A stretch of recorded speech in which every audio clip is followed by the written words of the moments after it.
Merced County News Television with Diana Perez.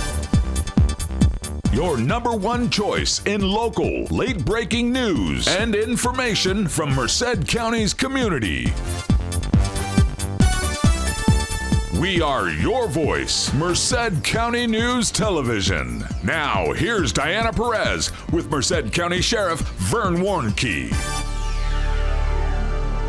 I would like to say congratulations on becoming our new sheriff. Thank you very much. And secondly, I would like to say thank you for allowing us to be here. Absolutely. And we do have a few questions from the public that we would like to ask you.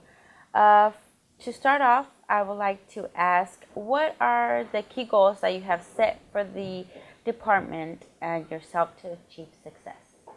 Well, right now is to get our department, I guess, in a mode to want to succeed. And right now it seems like they're doing very well. They're starting to be more upbeat. When you have, I guess what I'm going to call happy employees, the production is a lot better. And the product that we produce is a lot better.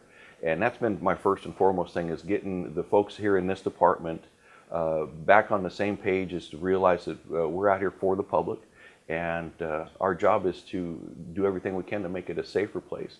And by having motivated folks working for me here, is that they're going to want to do that. They're going to want to go out, and I've been a part of that. You're going to be so motivated when you get done work, you want to come back the next day.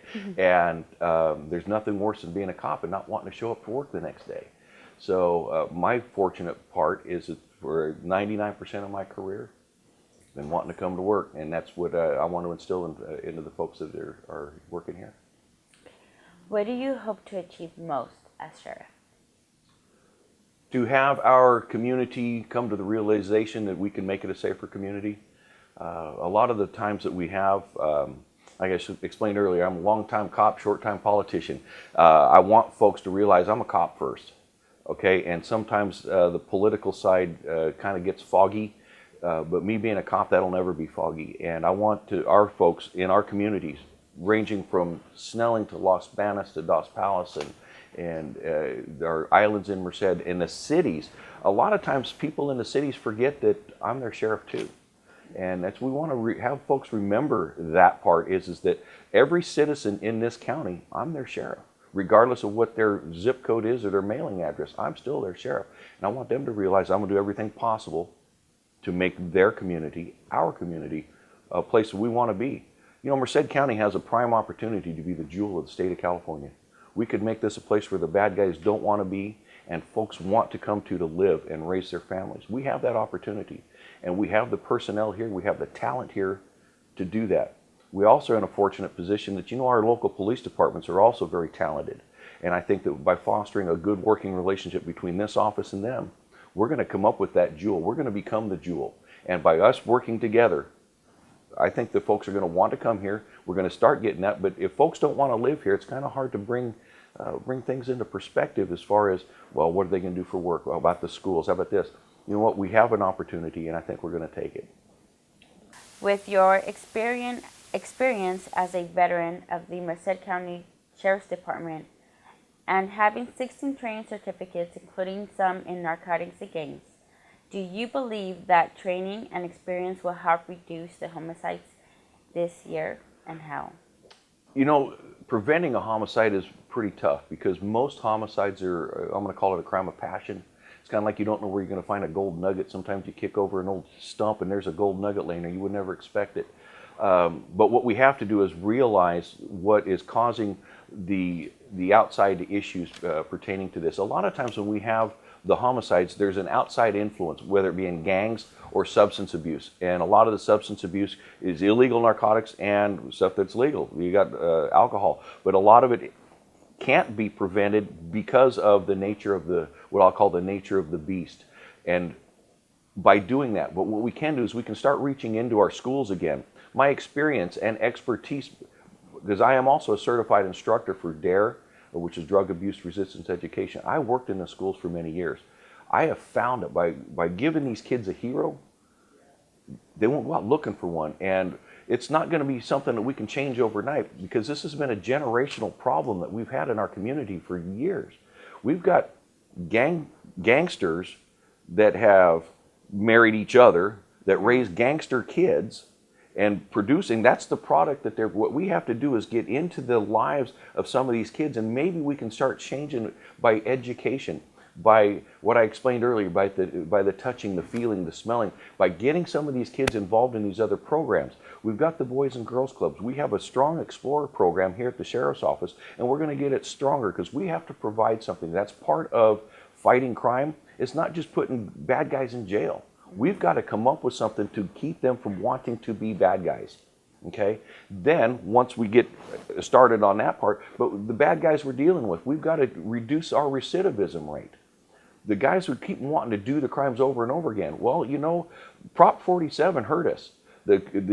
Our citizens were sold a bill of goods on Prop 47 by saying, you know what, if they're only a one-time offender, well, what they did is they realigned a whole bunch of criminals so that they're no longer accountable for their crimes.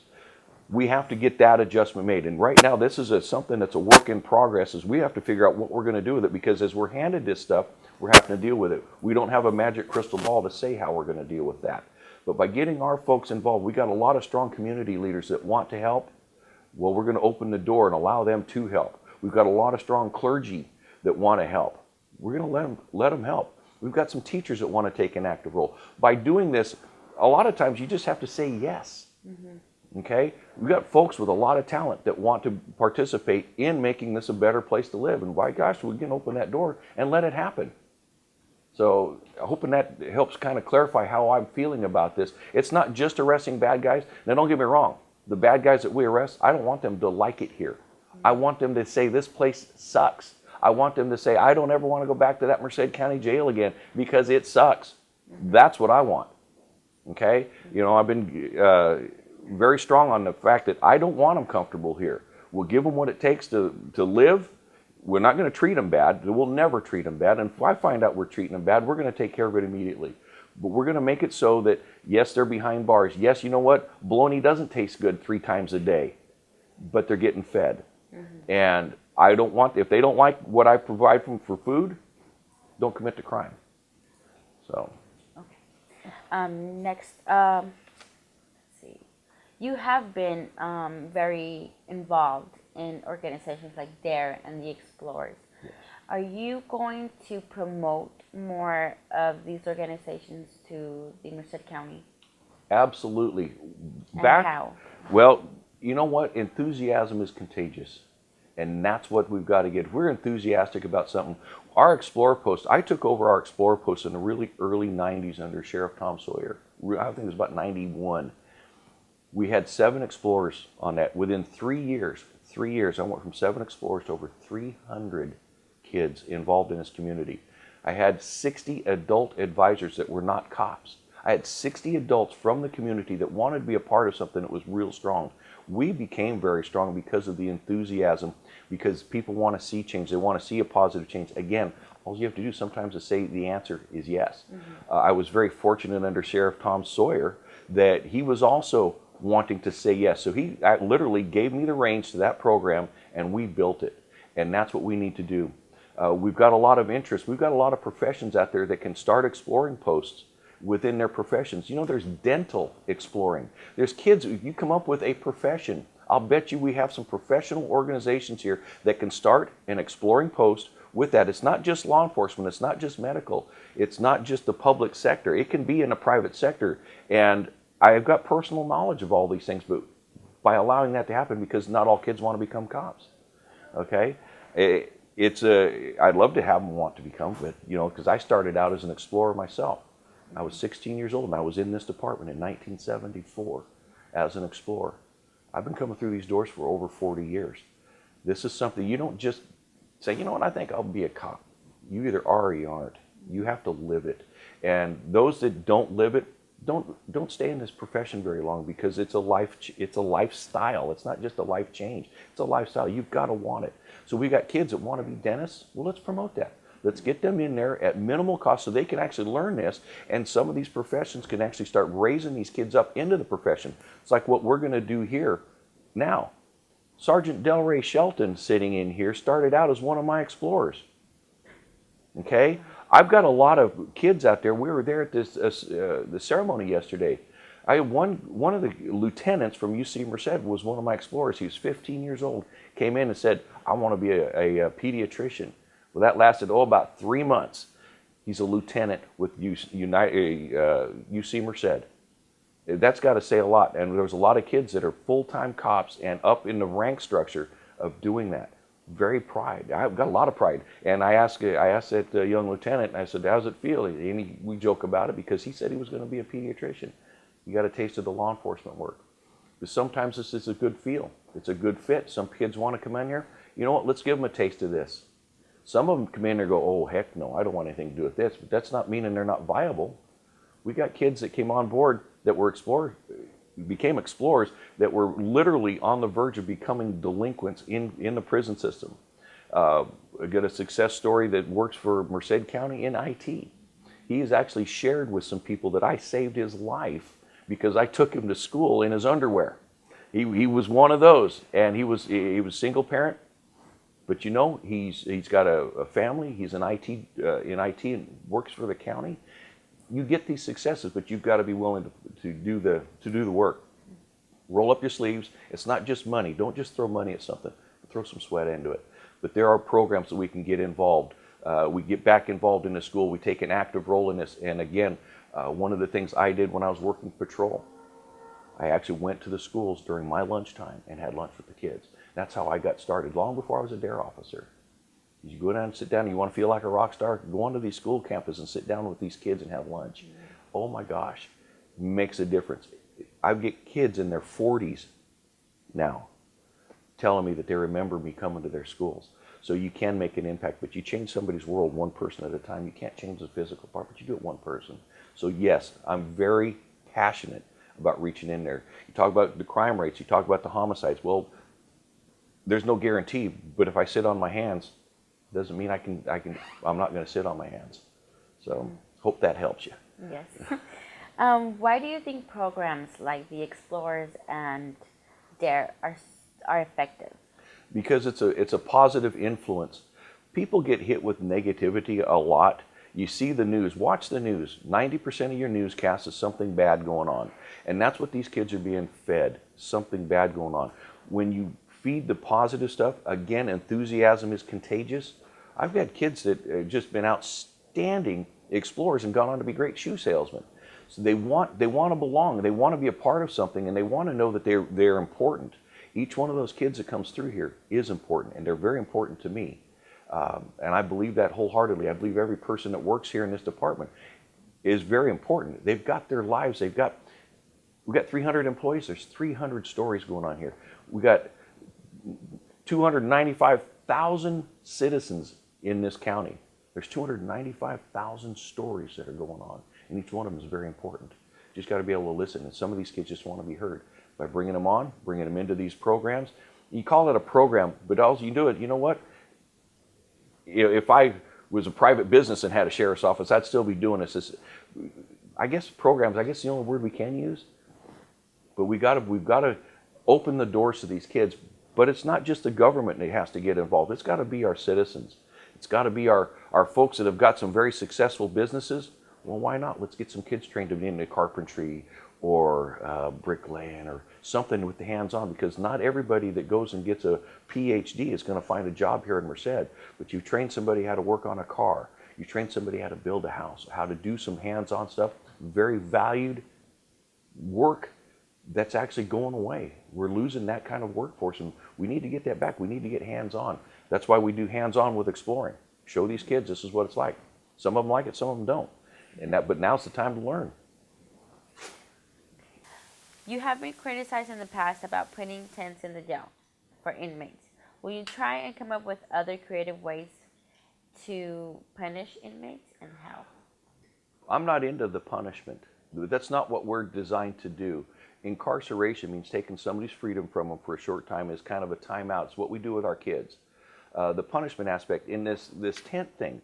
Oh my gosh, let's talk about the tent thing. You know, there's a sheriff in Maricopa County. He brought up the tent thing as his solution to a problem that he was dealing with in his county. Every county is different. I just went to a sheriff's school and met with a sheriff. His entire department has 12 deputies plus himself. They don't even have a jail. So each department, each county has its own issues on how to deal with it. I brought up Tent City as, you know what, here we had some guy that thought outside a box and uses the tent city. Personally, I think if our military could live in a tent, I don't think our bad guys should be privileged anymore. And our military didn't commit any crimes to be living in a tent in 120-degree weather or in sub-zero weather. They didn't commit the crimes, but they're still living in that way. Can we do it here? Probably not. Do I like the idea? Yes, I do. I don't want our bad guys to like jail. You know, the criticism about this, what am I supposed to do? Open the doors and give them Twinkies and say, you know what, we'll just give them a hug and think they're going to change their ways? Okay, it's like our own kids. Our own kids don't respond to some ways of discipline. Sometimes you put them in the room. But does it do any good to put them in the room when they have a full-color television, an Xbox, a stereo, all this stuff that they've got to play with? No, they've got their time there. So you take that stuff away, and all of a sudden sitting in that room, it's the same circumstance. They're sitting in their room, but now they don't get to play with all the toys. Well, that's what I want our jail to be. They shouldn't be having it better in jail than out of jail. So when you talk about the criticism on the tent city, folks, I'm here to tell you, I want our bad guys to not like our jail. And if I could put tents up, I would. But I don't think it's going to work in this county. I think we've got ideas that will work in this county. We're going to research. We're going to go outside the box. We're going to start with the programs in the schools to try and keep them from wanting there. But as far as them getting into the jail, folks, I'm here to tell you, I don't want them comfortable. And the tents, I meant every word I said. Every word about that tent. Many people have asked this question. What about Winton and Planada residents? There are gangs there and are out of control. Have you considered a substation? I have considered substation. Again, the unfortunate part is we don't have a great big checkbook. I guess we have a great big checkbook, just not a lot of money in that checkbook. And again, the unfortunate part is with any government, it runs on a budget. I do believe that we have an opportunity to put back into our communities, our community law enforcement office, where the deputies have an actual place to go. They can sit and do reports and so on. But to actually house a substation in each one of those, it's financially, it's not going to happen. It can't happen. But we can increase our staffing. As you guys were there, Matt, you were there yesterday. We're increasing our staffing here, and by offering different ways of getting staff hired, we're going to increase our patrol. That's been the topic of discussion between me and the rest of the command staff here about how to increase the level of patrol. And we're going through that, but in order to do that, we got to have bodies. Right now, we're 15 deputies down. We just swore in 6 yesterday, but they're still not on the street yet. So until they're on the street, I can't count them. And we're going to continue the flow of getting more guys on the street. And we've got a lot of guys with expertise in the gangs, but because we don't have just a busload of deputies we can throw out there, we're going to start filtering these guys and taking on a responsibility where that'll be a part of what they're doing, but we still have to answer calls for service. The gangs are an issue. We are going to be actively and aggressively going after them. We're not going to broadcast when, because it does us no good if we broadcast when and we can't catch them. So, but I'll be sure and tell you this: when we do it, you guys will be notified the moment we're done. Okay, then we'll give you the information on that. Okay, but we are going to be actively and aggressively going after more patrol. We're going to put more guys on the street, and that's the whole premise for having coppers, is to have them on the street. But it's not just the cops we have to worry about that are on the street. Now we've got to worry about jail space. We can put 200 deputies out there, and then we make all these arrests. Where are we going to put them? Mm-hmm. So everything's got that kind of there's a ripple effect that goes in several different directions. It goes into our civilian side of it for our records keeping, our transcription. It goes into our investigations. It goes into our courts.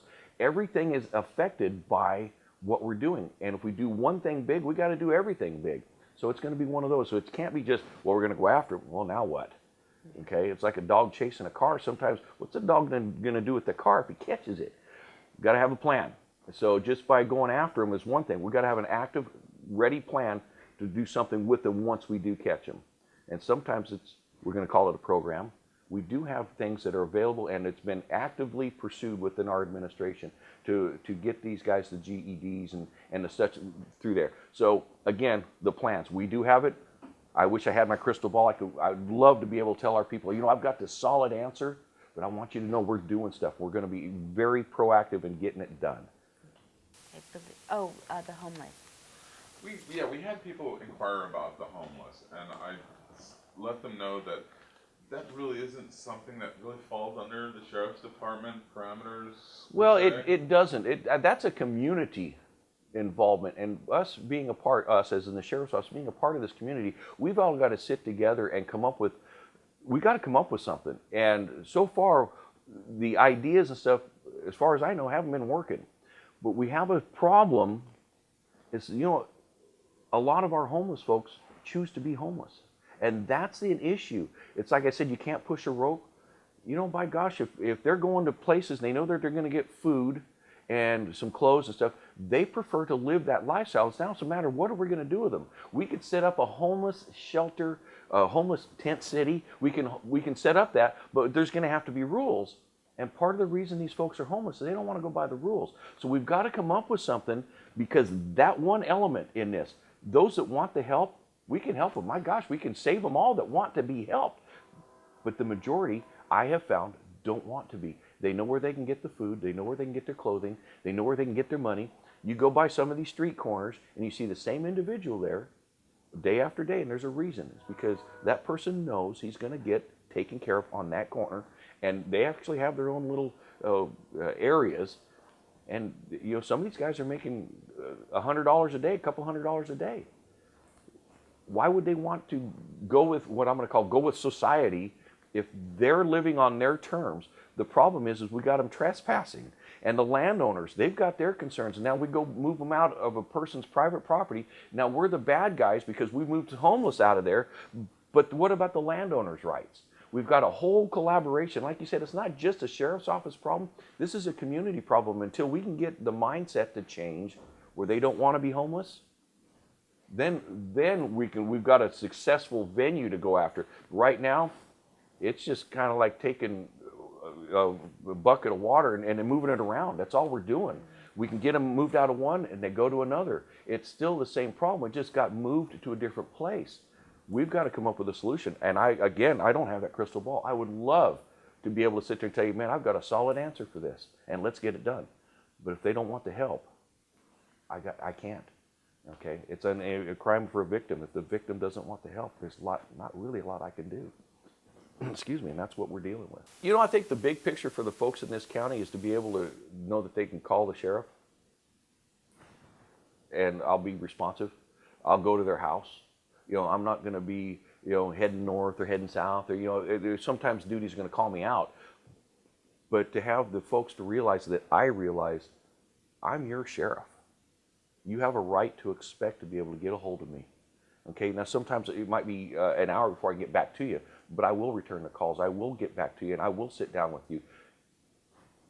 I can not all at once. I got 295,000 folks here, and I'll do everything I can to understand, because if you've got a problem, it's a problem to me. Quality of life is a huge issue. Perception is reality. That's where I want folks to understand is we're going to go out there, we're going to work together, and you start seeing more deputies on patrol in Snelling. You start seeing more deputies on patrol between Planat and LeGrand. It's a perception, and not only do this great citizens that we have that perception, so do the bad guys. If they see us out and about, they're going to go, oops, hey, you know what, this might not be a good place to be doing this. And that's what we want. So they can expect from me, I'm an open book. You call me, you do what you got to do, you get a hold of me. And by gosh, we're gonna work together. Don't expect it to be just my problem, though. It's our problem. If I've got a way to help take care of it, but there's some folks out there who've got some great ideas. Like I said, 295,000 people. We got 295,000 potential ideas to help improve this. Why not? Why the heck not? So again, I'm here. I'm your sheriff. Long-time cop, short-time politician. I'm wanting to do everything I can to make this as very real and very accessible. This has been a Merced County News Television presentation. Please take a moment to like our Facebook at facebook.com/MCNTV News. From Merced County's community, we are your voice, Merced County News Television.